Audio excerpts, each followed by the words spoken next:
Hey, Pastor Crespo here. We are looking at chapter 5 of the book of Nehemiah. And I have to tell you, I don't know how else to say it. I love me some Nehemiah. I love this man.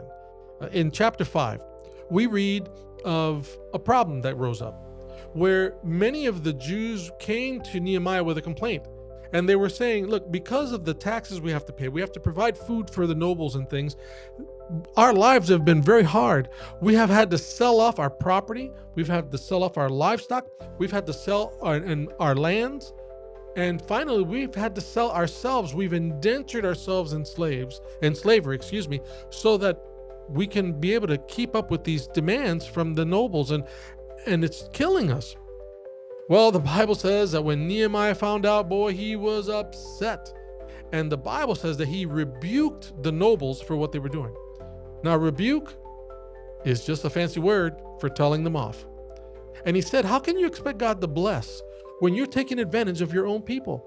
When we were all slaves once, if you look back at our history, but somehow you have become okay with enslaving your own people. Well, the Bible says that the nobles repented. They changed their hearts and turned things around. But in Nehemiah chapter 5, you read almost Nehemiah opens himself up. I mean, he becomes a bit vulnerable, and he says, I need to let you know something. From the time that I was appointed governor by Artaxerxes to come here to Jerusalem, I think it was about a 12-year span. He said, I never took the portion that was due to me as the governor of the area. That is, he did not collect taxes from the people for his own personal gain.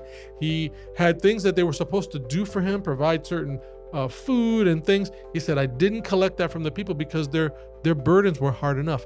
So for 12 years, I just didn't do it.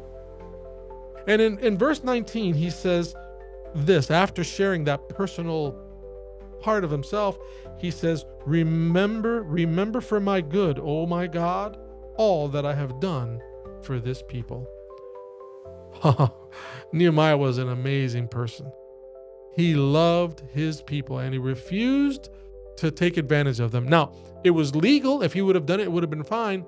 But he says, no, though legal, I do not want to do that to my people. My friend, we need more Nehemiahs in this world. We need more people that are willing to stand for what's right and not take advantage. We need more Nehemiahs.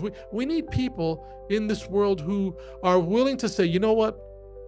I will go without less so that I don't take advantage or put a burden on other people.